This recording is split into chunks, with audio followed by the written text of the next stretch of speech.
സെലിബ്രിറ്റികളെ സ്ഥാനാർത്ഥികളാക്കി vote പിടിക്കാനുള്ള തന്ത്രമാണ് ഇപ്പോൾ കേരള രാഷ്ട്രീയത്തിലെ ട്രെൻഡ്. രാഷ്ട്രീയത്തിന്റെ ABCD ഒന്നും അറിയണ്ട, പക്ഷെ അവർ സെലിബ്രിറ്റി ആയിരിക്കണം. അവരെ കണ്ടാൽ നാലാളുകൾ തിരിച്ചറിയണം. അതിലുമുപരി ജനപ്രീതി ഉണ്ടാവണം. കഴിഞ്ഞ ദിവസം സോഷ്യൽ മീഡിയയിൽ വന്ന ഒരു പോസ്റ്റിൽ പറഞ്ഞത്, ഒരു സെലിബ്രിറ്റി സ്ഥാനാർത്ഥിയെ ജനങ്ങൾക്ക് പരിചയപ്പെടുത്തുന്നത് അഭിനയിച്ച സീരിയലിന്റെയും സിനിമയുടെയും ലിസ്റ്റ് നിരത്തിക്കൊണ്ടാണ് എന്നാണ്. തിരിച്ചവരോട് കേരള രാഷ്ട്രീയ സാഹചര്യം ചോദിച്ചാൽ ഉത്തരം ബബ്ബബ്ബ. ചെന്നൈ പോലുള്ള വിദേശ രാജ്യങ്ങൾ എന്ന് പറഞ്ഞ നടിയെ ഓർമ്മയില്ലേ? രാഷ്ട്രീയ പാർട്ടികൾ സിനിമാക്കാരെ രാഷ്ട്രീയത്തിലേക്ക് ക്ഷണിക്കുന്നതും നേരെ സ്ഥാനാർത്ഥികളാക്കി രംഗത്തിറക്കുന്നതും കാണുമ്പോൾ ഒരേ സമയം കൗതുകവും ആശങ്കയും തോന്നുന്നതിൽ തെറ്റില്ല. കാരണം സാഹചര്യം അതാണ്. ജനപ്രീതി എന്നൊരു കറൻസി കയ്യിലുണ്ടെന്ന കാരണം ഭരണത്തിന്റെ ചുമതലയും അതേപോലെ കൈകാര്യം ചെയ്യാമെന്ന ധാരണ അപകടകരമാണ്.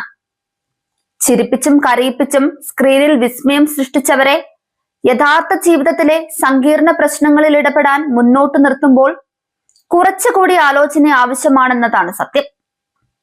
പഴയ കാലത്ത് കേരളം ഇതിന്റെ ഫലങ്ങൾ കണ്ടിട്ടുള്ളതാണ്.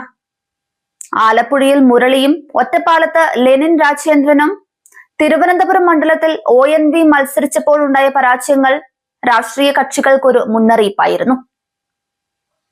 ജനപ്രീതി മാത്രം പോരാ, സംഘടനാപരമായ പിടുത്തവും സാമൂഹിക ബോധവുമാണ് നിർണായകമെന്ന് അന്നത്തെ ഫലങ്ങൾ പഠിപ്പിച്ചിരുന്നു. അതുകൊണ്ട് തന്നെ ഒരുപാട് പാർട്ടികൾ പിന്നീട് ഇത്തരം പരീക്ഷണങ്ങളിൽ നിന്ന് പിന്മാറി. പിന്നീട് ഗണേഷ് കുമാർ, ഇന്നസെന്റ്, മുകേഷ് തുടങ്ങിയ ചിലർ വിജയിച്ച് നിയമസഭയിലേക്ക് എത്തിയപ്പോൾ അതേ പരീക്ഷണത്തിന് വീണ്ടും ജീവൻ നൽകി. പക്ഷെ വിജയം എന്നത് വെറും തെരഞ്ഞെടുപ്പ് ജയത്തിലല്ല, ഭരണത്തിൽ പ്രകടമാകുന്ന ഉത്തരവാദിത്തത്തിലാണ്. ചിലർക്കത് സാധിച്ചപ്പോൾ ചിലരുടെ കാര്യത്തിൽ ജനങ്ങളുടെ പ്രതീക്ഷകൾ നിറവേറ്റാനായില്ലെന്ന വിലയിരുത്തലുകളും ഉയർന്നു. അതുകൊണ്ട് തന്നെ വിജയം എന്ന പദത്തിന് പിന്നിലെ അർത്ഥം വീണ്ടും പരിശോധിക്കേണ്ട സാഹചര്യമുണ്ടായി. ധർമ്മജനെ പോലെയുള്ളവർക്ക് ലഭിച്ച തിരിച്ചടിയും കൊല്ലം തുളസിയുടെയും ഭീമൻ രഘുവിന്റെയും പരാജയങ്ങളും ഈ യാഥാർത്ഥ്യം വീണ്ടും ഓർമ്മിപ്പിക്കുന്നുണ്ട്.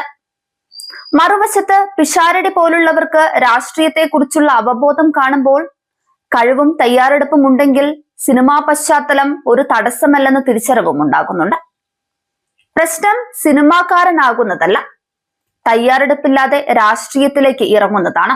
ഇത്തവണ 2020 മുന്നോട്ട് വെച്ച സ്ഥാനാർത്ഥികളായ വീണ നായരും ലക്ഷ്മിപ്രിയയും വോട്ടേഴ്സ് ലിസ്റ്റിൽ പേരില്ലാത്തതിനാൽ മത്സരിക്കാനാകാതെ പോയ സംഭവം ഈ വിഷയം എത്ര ലളിതമായി കൈകാര്യം ചെയ്യപ്പെടുന്നുവെന്ന് തെളിയിക്കുന്നുണ്ട്.